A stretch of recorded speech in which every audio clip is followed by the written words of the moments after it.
citizens, advisors, speakers, friends. It's 4:30. So we're starting, it's exactly 4:30, isn't that right? And we're starting on our final public session for the evening. And this is a question and answers session on what we heard this afternoon, on the topics in the four really interesting presentations we had this afternoon. Now, I'm about to be characterised, I think, as the most boring woman in the world, if not the most boring woman in Ireland, if not in the world, because once again I have to say to you, you've heard it probably several times already today, I have to remind you that the questions should be confined to points of information based on the current regime. That's what the speakers came here to talk about. They came here to talk about how the current law operates in practice. And that being the case, I don't think they should be asked, and I don't think they should be expected to answer questions on the perceived advantages or disadvantages of the law or how it is applied. Now, I know there is an element of frustration in relation to that. I'm fully appreciative of that. But we will have another occasion, and it may be that our speakers here may like to make a submission later on a question that's raised. But in any event, we're proceeding on the basis on which we invited the speakers here. And that's in the interest of fairness. And as I say, every effort will be made in succeeding sessions to eliminate your frustration on the questions you want to answer. And I do appreciate your position. So once again, I can tell you that there are a number of roaming mics around the room. And before we get started, sorry, if I could just say, just to bear in mind that we're having proceedings translated both into Irish and to Irish Sign Language. So just when you're making your remarks, if you could just bear that in mind to speak clearly and slowly, just for the benefit of our translators, that would be really helpful. Thanks. Very good. So anyway, we're ready to start now, and I'm inviting questions from the floor to our four speakers. Hi, I'm the facilitator for Table 11, and we've got two questions. Yes. So the first one is, if someone tells their GP that they're going to travel abroad for a termination, what provisions are in place if that person has an underlying medical condition, that their records are made available to them immediately, that they can take them with them? Under the Freedom of Information Act, it's 40 days for a response.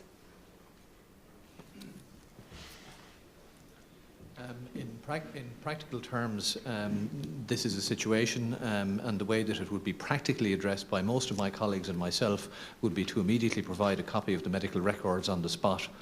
Most of us operate on the basis that all of our patients, really, arguably the medical records belong to them in a holistic sense. Technically, I believe they belong to us, but all patients have a right to see their records unless sight of those records would actually cause harm or damage, which is practically very rarely the case. But in the situation that you've outlined, the practical solution is to, and because general practitioners, unlike the rest of the healthcare system which operates on paper records, general practitioners have electronic medical records. It is a press of a button and there's a copy of your medical records. It's operating within the law to do this. It's not operating within the current law to provide even a note of referral to accompany the medical records. Our second question is there any agency or body collecting information from the women who do travel abroad for an abortion in terms of why they're doing it, whether it's for health reasons or financial reasons or anything else? I don't know the absolute answer to your question, but I would understand that from time to time particular pieces of research are undertaken around this, but I don't believe that there's whole system measurement of this. Yes. I wonder, would Janice have a view on that? Yeah, I mean, I suppose we don't collate data in that manner in terms of the women who travel. The Department of Health in the UK perhaps provides some statistics in terms of the types of women and the characteristics of women who travel, but we don't have definitive information about the particular reasons. I mean, we gave a broad range of reasons that research shows us, and those reasons include financial reasons, relationship breakups, but again, I don't have that information to hand. Very good. Hi, I just have 2 questions from our table that came up from our discussions. The first one is it possible to make a legislative change regarding terminations or access to the abortion pills, or does it have to be changed constitutionally? Do we have to repeal the 8th to allow this? That most certainly is not a question for medical practitioners. Okay. That's a legal question. Okay. So we can't deal with that. Okay. And today. The second question we have is regarding medical treatment while a woman is pregnant, if she finds herself in the unfortunate circumstances of having an illness or disease, possibly along the lines of cancer.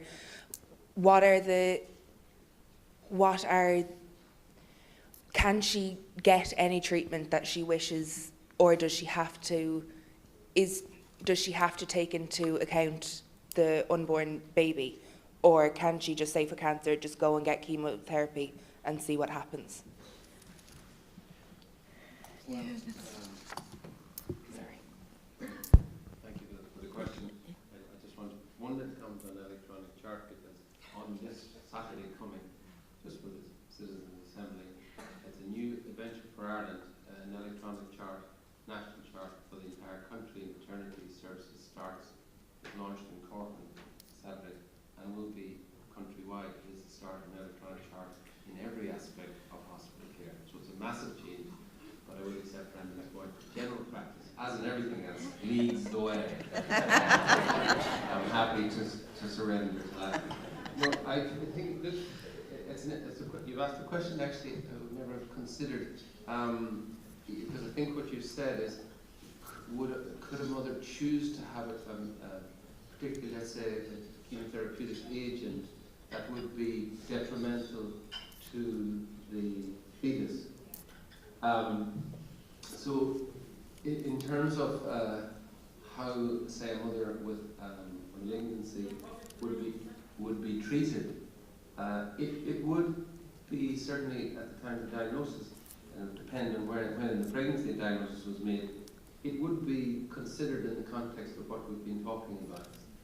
Is this a condition where, particularly if the pregnancy of itself might make matters worse, or is it possible to intervene to treat the cancer, and unfortunately the intervention leads to the termination of the pregnancy? So it would be considered in the way that we've considered the other 2 cases, but it doesn't have the same tremendous urgency, let's say, that the cases I put forward.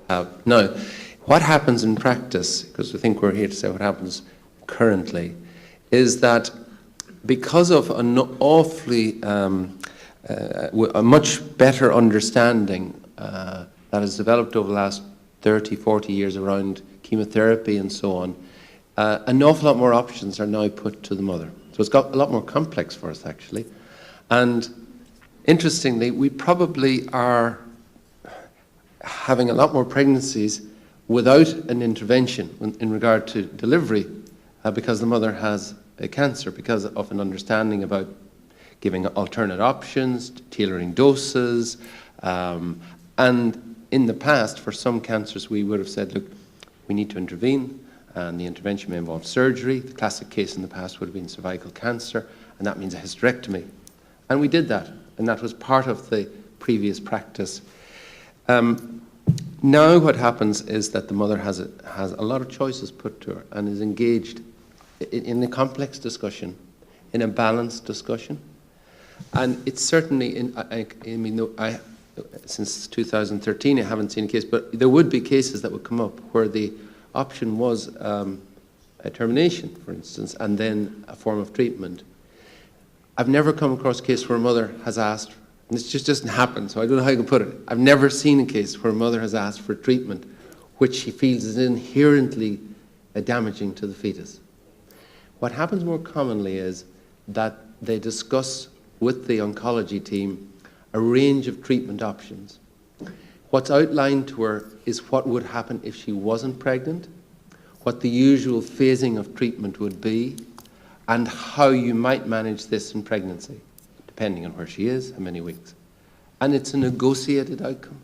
In every case I've seen it, it's a negotiated outcome. We do have a mechanism if termination was part of that, part of the decisions that were made. Yes, it's there under the Act. But I suppose what I'm trying to explain is it's quite complicated, it's quite nuanced, and the mother and her views are now very much central to what actually happens thereafter. Yeah. I want to just, Professor McCarthy, want to say anything on that? Yeah. Thank you very much. Thank you very much. Hi, I'm the facilitator for Table 14, and there were concerns at our table with regard to the status of the unborn, and I'm conscious that we asked John Higgins about this, and he was very generous in his information with it. But we'd like to hear just from the rest of the panel on whether or not they would welcome or think there's a need for extra legislation regarding the status of the unborn in terms of clarifying what exactly that means. And we had another question with regard to the HSE and people of limited means, in terms of it is obviously very expensive for somebody to go abroad to the UK or the Netherlands to actually get an abortion should they feel the need to do that. And I suppose we were wondering whether there were concerns as to, is money an issue where they feel there's a gap in that, and could there be any improvements going forward with that? Thanks. Well, I think the first question, in fairness, is contrary to the rule we have set down for today. So that can't be dealt with today, but it will have to be dealt with on another occasion. So we'll move on to the second question, and maybe it's a question. Yes? Just purely in terms of the psychiatry side of things, certainly the question of the status of the unborn within that context is almost irrelevant. Obviously from an obstetric point of view, and if the baby is at 21, 22, 23 weeks and could possibly survive, then it becomes a very important issue, of course. But in dealing with the question of suicide, we're always dealing with, irrespective of what stage of the pregnancy is at, unless, if the baby is, if it's not an issue that it's too late, that obviously the baby is going to survive, then the status is to a certain extent irrelevant. Because if that mother is going to kill herself, she and that unborn of whatever status is going to die together, and that's the issue for us. Thank you very much, Professor McCarthy. Yeah.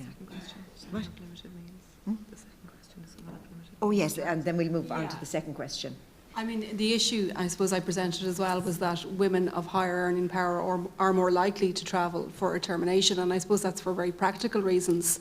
In the cost of travelling, the cost of the termination, the cost of the airline ticket, accommodation if required. So there certainly is a reality there that the access to travelling to the UK for a termination is easier with greater financial means, and that really is just the reality of it. Does that answer the question? Very good, thank you. Good afternoon. This question is for Professor Higgins. Just in your paper, you mentioned that 3 terminations arose pursuant to Section 9 of the 2013 Act. So the table would interpret that as 3 applicants being successful in that application. The first question the table would be interested to know is, are you aware of how many applicants existed in the last 2 years in respect to Section 9 of the Act? And the second question arising from that would be, are you aware of the profile of those applicants? For example, I think we touched on it earlier on, were they people who couldn't travel by virtue of their immigration status? Were they incarcerated, or were they suffering from a disability? Well, I think Professor McCarthy had said there were 7. I mean, the data I've given you there was 3 in each year. That was 6 in total in 14 and 15. That's the data reported. I would have presumed that there were cases that had a termination under the Act. I don't think I know, but Anthony, you may actually know the answer to that. No, there's no data on women who, for example, who have presented in any particular circumstance saying they were suicidal in pregnancy and either have seen a doctor, a psychiatrist or an obstetrician and not gone on to actually seek a second opinion, or we've no information on that. The only information we have is on, number one, how many did have terminations because of mental health problems and suicidal risk. And secondly, how many were unhappy with the first assessment by 2 psychiatrists. So over just over 2 years of figures that we have, there were 3 terminations in each year. One of those was after a successful appeal, in other words, had been turned down by the first 2 psychiatrists and our obstetrician. We don't know which one or which 2 of those turned it down. And on appeal, she did have a termination, and there was one who went to appeal, and the appeal did not again think that her case fulfilled the criteria. We've no other information over and beyond that. With regards to the profile, the age, I certainly have no access to that. I sought it from the Department of Health, but I wasn't given that information. Thank you. And just in terms of the appeal process, approximately how long does that take? Because the table has a concern that it could defeat the purpose of an actual appeal due to the gestation period. The instructions are that it has to occur within 7 days. So if somebody wants an appeal, that has to go in writing. Within the appeal panel must convene and see her within 7 days. And then just one very short question for Dr. O'Shea, just in terms of when a person presents himself at the GP service and a GP may refer a patient onto a counselling service. Is it an obligation of a GP, if they so decide to refer a person onto a counselling service, that they show a full list of all such counselling services, or do they have a discretion to pick and choose which counselling services they might refer patients to? I think in practice it's open to them to pick and choose, but in our training and in our educational process we recommend that they particularly refer to state agencies and the Crisis Pregnancy Agency. We refer in our own training material to www.positiveoptions.ie is the practice that we promote and the standard that we recommend. Thank you very much. Let's make a comment on the, just to come back to the first point that you made about the profile of the women, because it did strike me that when you're thinking about these small numbers, it's important to remember that we see an awful lot of women who have depression, and Professor McCarthy mentioned that at the start, a very big issue for us now, who are on treatment, which is another issue. Some of whom are suicidal. You know, we have a lot of patients who, over the course of pregnancy, are admitted to hospital. We sometimes admit them now. They're sometimes admitted to psychiatric units and so on. So I think you've got to put those numbers in the context of a big number of women who have depression or a range of severity. The other thing I think is important for the People's Assembly, when we were talking about charts and being modern in our charts, one of the things we're not modern about is perinatal psychiatry. So we have one of a very, very rare breed sitting to my right. He's like a rare bird we don't have them, and it's a huge issue. And it's not so much for this debate, but it's very pertinent to the debate. It's for the generality of the women, who are a large number with depression, suicide, but in these very, very difficult cases where you've heard all that has to be defined before you would fulfill the criteria, you need very, very specialist resources around the whole country, not just in Dublin, around the whole country, and they're not there. Yeah. Are you saying that you need psychiatrists associated to maternity hospitals? Is that what you're saying? It's very much part of the national Yeah. strategy. Yeah. It's a huge gap in our resources, psychiatry, counselling, clinical psychology. We don't have any of those services. It does make it very hard if you read and people have asked me as we've gone around about what that means, it makes it very hard to fulfil the act if you don't have the kind of specialist advice which you need. And I think, Anthony may have something on that. But. I obviously wholeheartedly agree with that. I didn't want to bring up the particular issue of what seems like a narrow sectional interest just for us as psychiatrists, but actually based in maternity hospitals with a specific employment with a specific task to address perinatal psychiatry, there are 3 consultant psychiatrists in the country. I'm in Holles Street, there's a colleague in the Rotunda, a colleague in the Coombe. That's not to say there's no psychiatric service attached to the maternity hospital. So there's a liaison psychiatrist in Cork who's dealing with every medical specialty and who will also cover issues in the obstetric unit, but doesn't have a specialist screening clinic beforehand. So, for example, he will see, the psychiatrist in Cork may see people on an emergency assessment. It may be routine. In Holles Street, we're seeing 700 women a year with mental health problems in pregnancy. That's because there's a specialist service there. There's nothing like that in any other unit around the country. There's some units in the country where they may have a nurse, a psychiatrically trained nurse, who will do assessments there, but there'll be no consultant psychiatrist attached to that.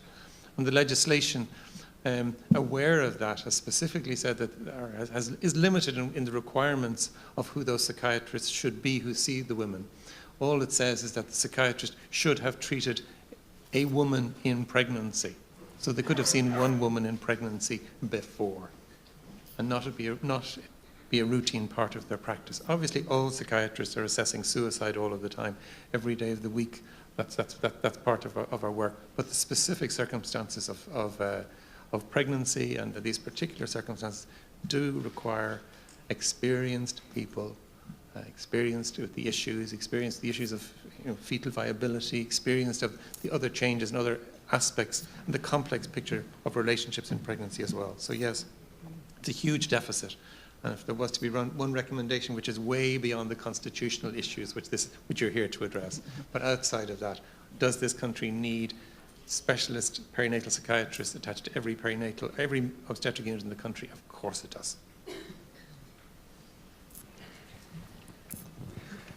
As facilitator of Table 12, there's 2 questions. Number 1, how often does the crisis pregnancy programme find that it comes into conflict with the current legal restrictions? And what is the most common cause of that conflict? And number 2, the table was aware of women travelling to England for abortions, but was surprised at the mention of the Netherlands. Can anyone explain the incentive for travelling to that jurisdiction? That's interesting. Janice, are you happy to answer the first question? Have you any difficulty with that? I mean, I suppose the counselling services funded by the HSC, they work within the current legislation, and really that's as much as I can say about how it impacts on the services that we fund and the individual counsellors. They're very aware of the legislation. It's an area that is enshrined in legislation, so they have to be trained and cognizant, I suppose, of the legislative requirements in terms of providing information on abortion services abroad. In terms of your second question on the Netherlands, I believe in the past it may have been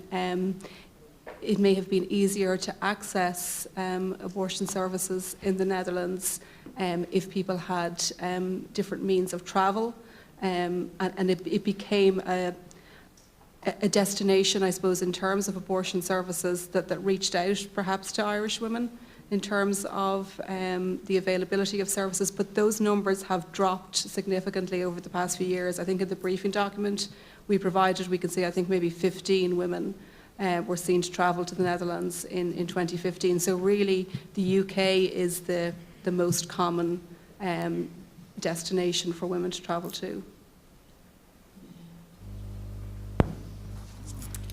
Hi. 2. Of the proportion of those that travel for abortions, what percentage suffer from depression post-termination? And are you aware of any post-termination treatment, counselling for these women? And the second question is, in relation to crisis pregnancies, the figure of 1% on adoption, is there a figure in relation to foster care? I mean, I might answer the second question first in terms of adoption. I'm not aware in terms of foster care whether there's a percentage in terms of a decision taken post a crisis pregnancy.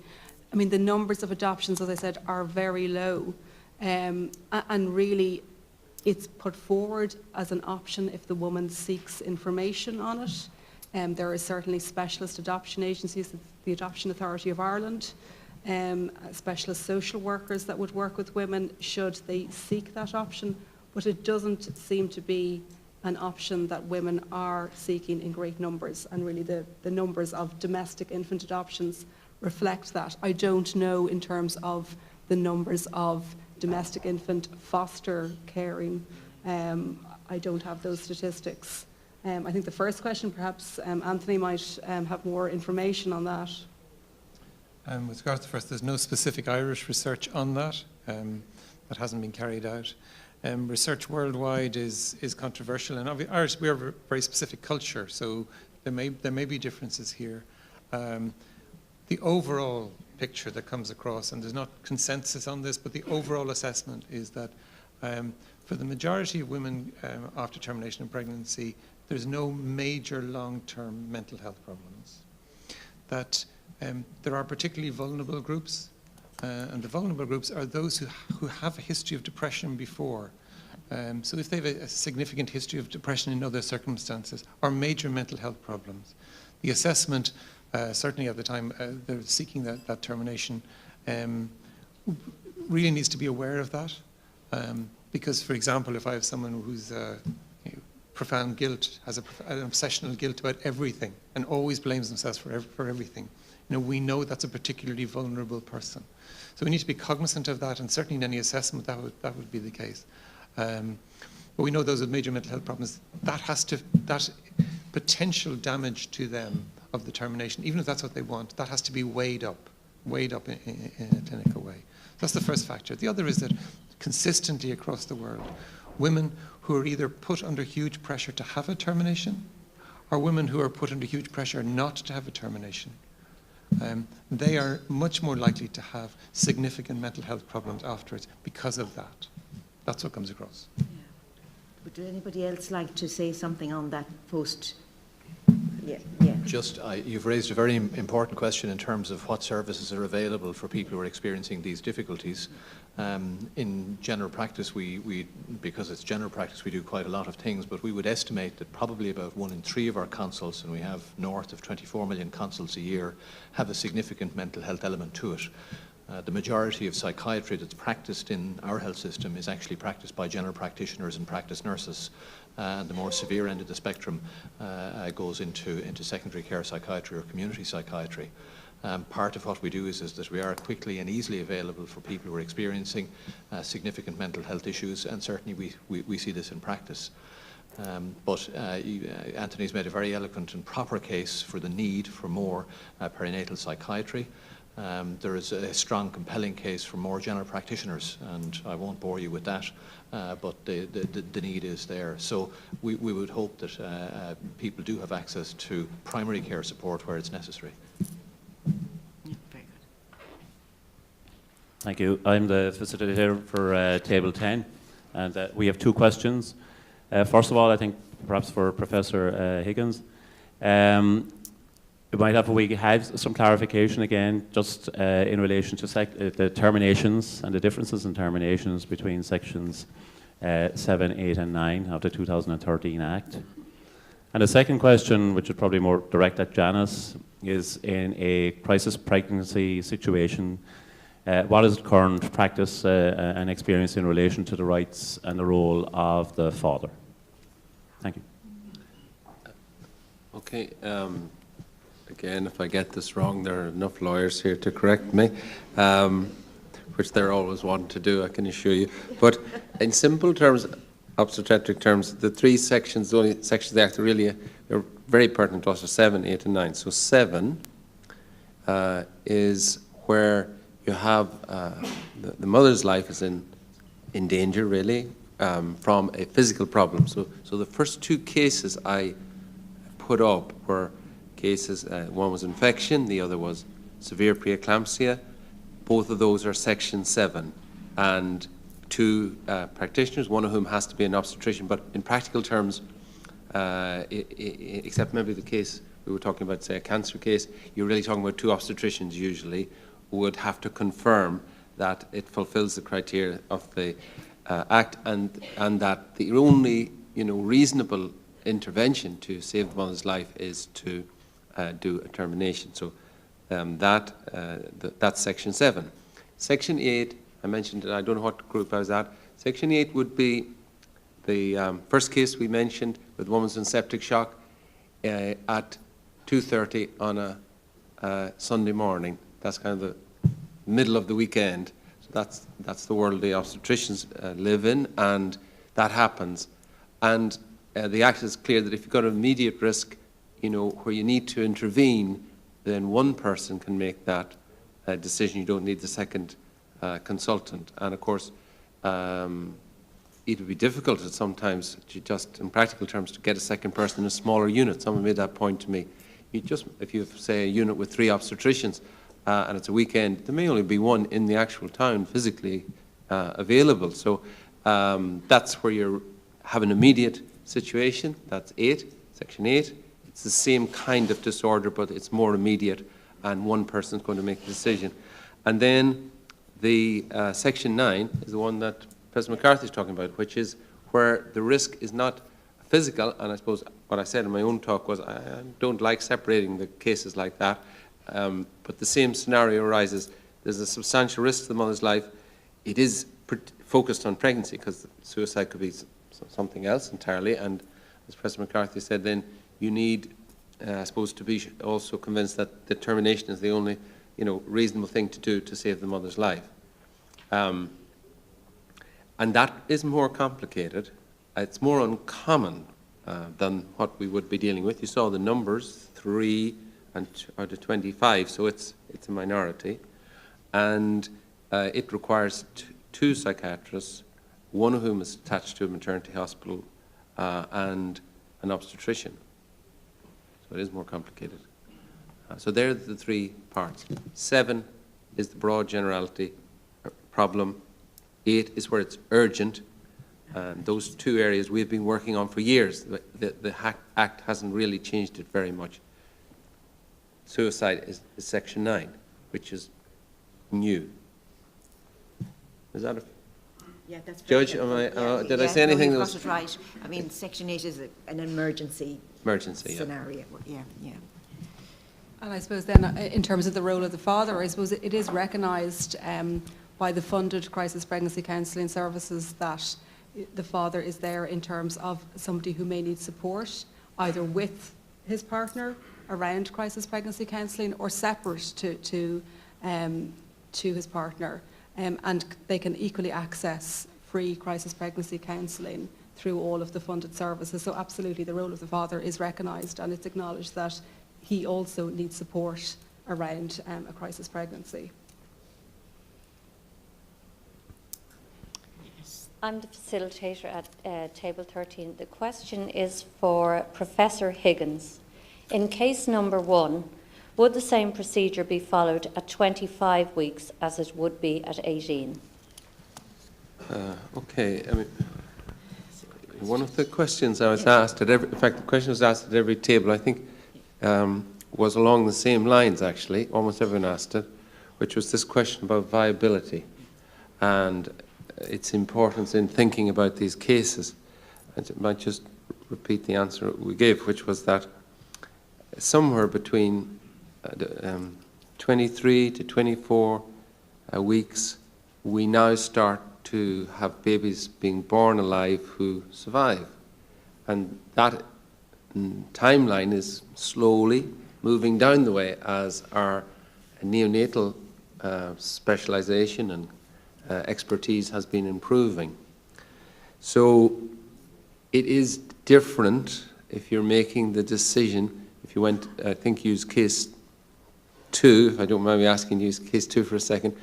It is different when you're considering that decision if you are at 17, 18 weeks, let's say, with severe early onset atypical preeclampsia in your thinking. You may be able to wait a few days. You won't at 17 or 18 weeks once you've made the diagnosis. There's no benefit because you're way below viability. At 25 weeks, in that second case, the preeclampsia, if you thought you might get a few extra days, you definitely want them. Every day counts in terms of the long-term outcome for the baby that's about to be delivered. Difference between long-term disability, perhaps, and almost normal life. It's huge. So you want extra time. But the case you've chosen is case number 1. And that is different. Again, that's why I say you can't have a rule for everything. Case number 1, they've now got established chorioamnitis. The mother is in septic shock. And really, that's one where we think, if we don't do something now, how quickly are we moving? Because this is something now, look, I've seen a couple of these cases in the last few weeks. This is something that you're going to do something now. You want the mother moved down to the labour ward now. You want them to start the process of trying to get the baby delivered now.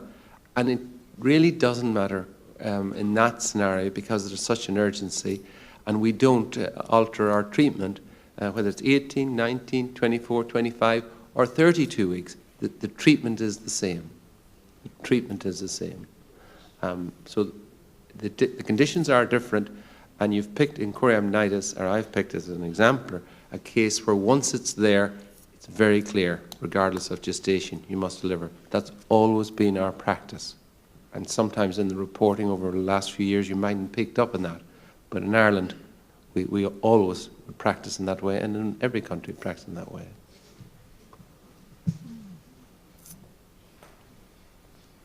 Hi, I'm the facilitator for Table 9. I have a question directed for Professor Higgins because it arose out of a discussion of his scenarios, but it's quite a general question.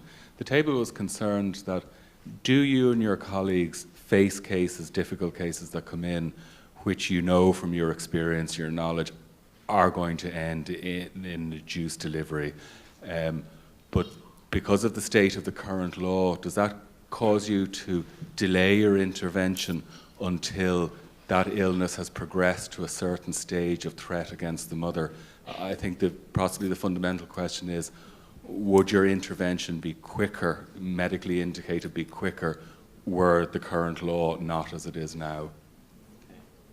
The question came up a couple of times in going around. We're going back to case 1, I think, because it's very pertinent. I know people are very focused on that case. In other countries, what would happen in the discussion? There would often be a discussion that involves the ruptured membranes, outlining the long-term possible sequelae, even if the pregnancy goes very far and towards the end, what effect it could have, and so on. If you get infected, we need to deliver you at great urgency. But it would be fair to say in other countries the option would be there of a termination. They might just say, okay, thank you, and it would be discussed. So we wouldn't, and this is our practice, we wouldn't do a termination at that stage. I'd have to say that in other countries, many women wouldn't have a termination at that stage either, because they don't know whether they're going to be there awaiting an infection to arise. They don't know if they're going to be there for 2 weeks or if they're going to be there for 4 months and deliver a baby that will do very well indeed. So there's a lot of variability. It's hard to predict, and we can't predict. And in our situation, I suppose the one thing we wouldn't do is we wouldn't do a termination just because the membranes were ruptured, because of a potential risk. And we do wait until we have some signs of chorioamnitis. Now that practice would be very common everywhere in the developed world. But in our case, we don't there isn't a choice there just at the very start to say, and for the mother to say, I've looked at all those options and I want a termination now. That isn't there at the moment. But is there a case where where you or your colleagues know that there is no possibility of a healthy delivery, but where you still delay in an intervention until a certain level of threat against the life of the mother has been reached? No. So there's, in this case, there is a lot of uncertainty starting out about when we would, or if we would, because we almost always do end up having to do something in those cases, but it's when. It's when. And we're not sure about that. Where these cases cause us other difficulties, practical difficulties, are when the onset of infection is associated, as it very often is, with the onset of spontaneous labour. So we don't have to do anything because it's resolving. And the mother is at that critical threshold, which we're not sure where it should be, 23, 24, 25 weeks. And it does cause us real it causes us to make a lot of hard decisions around how we're going to monitor this unborn baby. Do we intervene? Do we not intervene? Given the likelihood of a bad outcome after the baby is born. So it's complicated right to the very end. The best outcomes in these cases happen if nothing happens until you get further in the pregnancy. Maybe you get to 32 weeks, 33 weeks. And then the mother gets chorioamnitis or labour, or both together, and you're expecting a much better outcome. Even then, there's some doubt. Even then, there may be damage because the fetus has had no fluid around it. Is that then the answer that Sections 7 and 8 don't inhibit medical practice and that you would do as you do otherwise? They don't inhibit what we would normally do, no. In fact, they probably, the benefit of them may be, to me anyway, that they provide some reassurance to some clinicians who would have been uncomfortable around not having a legal framework. I wouldn't put myself, and wouldn't have put myself, in that group of clinicians who felt I needed legislation around the Constitution. Many obstetricians were happy enough to practice based on the medical issues in front of them. Others felt they needed a legal framework, and they certainly feel more comfortable about intervening. It's the opposite to your hypothesis, because they had a legal framework. Very good, thank you. I just have a few questions on behalf of Table 7. Just the first question, is there any research or are there any known health risks to illegal abortifacient medications?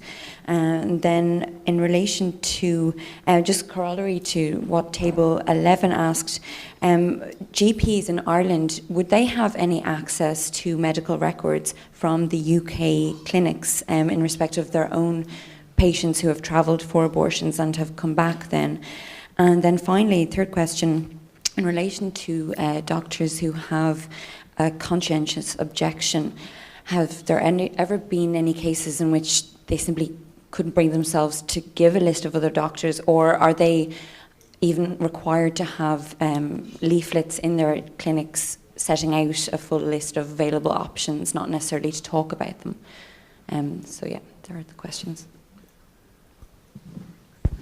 If just responding in reverse order, doctors who have conscientious objections to engaging in conversations or providing any information, there is a very clear code of practice elaborated.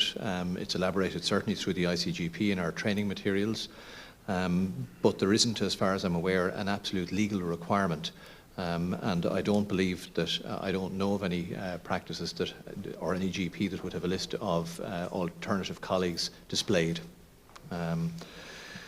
In terms of your second question, do Irish GPs have access to medical records of their patients who have been treated in UK clinics? In practical terms, the likelihood where that would be medically necessary would be extremely unusual. I would think that in practice it would be possible to obtain records, either for the woman herself to obtain the records directly, or if a contact was made between a GP surgery or a GP in Ireland and a UK clinic, I would anticipate it would be possible to obtain a copy of the medical records, but I am speculating about it and I don't have proof of that, but I believe it wouldn't be a practical material issue. With respect to your first question, which relates to the side effects of chemical abortifacients, I think it is important to understand that in other health systems, in other jurisdictions, the use of chemical abortifacients it's a larger scale activity. These agents have been available and used by significant and increasing and large numbers of individuals during the last 1.5 to 2 decades. They are considered to be relatively quite safe. They do have side effects. For the most part, the side effects are transient and minor in nature. And if you particularly do a risk-benefit analysis in a clinical sense and compare the relative complications or risk of a surgical termination or the lifetime risk arising from unplanned pregnancy and compare it with the risk, the medical risk from using an abortifacient such as RU456, there's very little comparison, that the use of an agent like RU456 is relatively tiny by comparison. So summarising that, really, they are known to be relatively very safe, and particularly when they're used in an appropriate manner according to the licensing instructions. But I would emphasise that we do not have legal permission to disseminate information in relation to this as Irish general practitioners under the current law.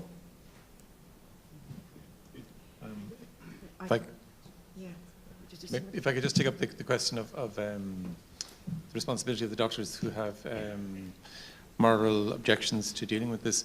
There is clear guidance in the Medical Council for all doctors in all areas of our practice, and it's also reiterated in the guidance document with regards to 2013 Act, that if any patient presents to us with a medical and or psychiatric issue, and we have some conscientious objection to dealing with the issue, we can't just then ignore the patient, and we are responsible for that patient until we ensure that an alternative doctor is available to them. Now, this has never been tested in law as far as I'm aware, and I don't know that doctors having lists of other doctors to be available, but we are responsible for any patient who comes to see us. So in the case of suicide, if somebody came to see us in pregnancy and they were suicidal, even if I don't want to deal with that, and many doctors don't, it is still their responsibility to ensure that person then has access to another doctor who is prepared to see them. I just want to say one thing. I think we'll have to give consideration, and I've been thinking about this for some time, to what is available in terms of guidelines, such as the Medical Council guidelines, the Code of Practice of the Irish College of Practitioners. I think the Royal College of Surgeons has guidelines as well. I think I read that somewhere. But anyway, we will look into that, and so that we're in a position to inform you before perhaps the next meeting. But I just think it's important. If there are guidelines there by regulatory bodies, I think we should be aware of them. So that's something that has been on my mind. We've gone past 5:15. Will we stop there, or is... I take it everybody's going to put up their hands and say yes. Is that right? This has been a most valuable afternoon, absolutely. And I think sisters and colleagues, would you agree? It's been a very...